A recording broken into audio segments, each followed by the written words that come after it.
Week 14 of the fantasy football season. Here's a few wide receivers. I have his sleepers this week. The first receiver, Dontayvion Wicks of the Green Bay Packers. Wicks, he had a breakout game last week, and obviously I thought it was fluky. It was just one of those games where Jordan Love was really in rhythm and spreading that football out.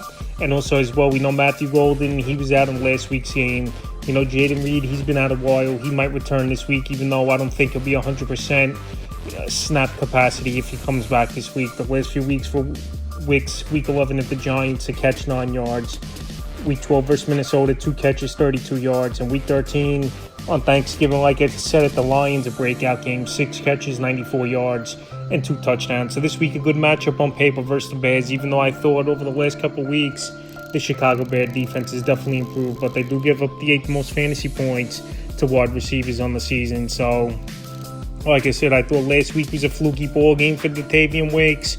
But we've seen on and off throughout his career, he's had a couple good games here and there. So maybe after last week, Love was confident in him and they were making big plays down the field and in the end zone. He could be a sleeper option for owners this week. The next player, Devon Vele of the New Orleans Saints. Vele available in 94% of fantasy leagues, and he's a big target. Wide receiver, 6'6", 6'7". Obviously, Shaheed, they traded the deadline to Seattle. Brandon Cooks, they cut him loose. He signed with the Buffalo Bills. And now Vele's the number 2 wide receiver in this offense for the New Orleans Saints. And he had a breakout game last week, the last few weeks for Vele. Week 10 at Carolina, catch 15 yards. Week 12 versus Atlanta, 3 catches, 37 yards, 7 targets. And then week 13 at Miami, 8 catches, 93 yards, a touchdown on 8 targets. So the last 2 weeks, 15 targets for Vele.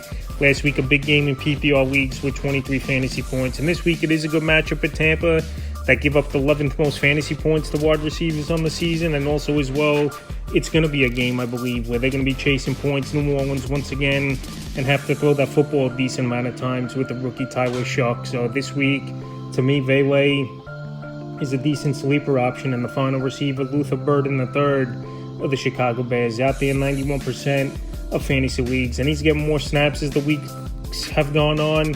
Is Luther Burden. They even use him as a gadget guy at times, and on some end rounds we've seen as well. So we know Ben Johnson, he's a good offensive mind. He was the coordinator for the Lions, and we've seen how that offense has taken a little bit of a step back. And this Bear offense putting up points this season. Week 10 versus the Giants, 3 catches, 51 yards. Week 11 at the Vikings, 3 catches, 27 yards. Week 12 versus the Steelers, 3 catches, 46 yards, a carry, 15 yards. And week 13 at the Eagles, 4 catches, 33 yards and 6 targets, and a rush for 3 yards. So like I said, they're using him different ways as Luther Burden. He's got a lot of speed. I know his route running isn't up to par yet and as crisp as you want it to be, but he's still a rookie. But like I said, the last 4 or 5 weeks, they're working him more into the offense, where DJ Moore is taking a little bit of a backseat. So Luther Burden, if you need a sleeper this week, I think could go out there and have a decent ball game. Sets a few wide receivers. I have his sleepers for week 14 of the fantasy football season.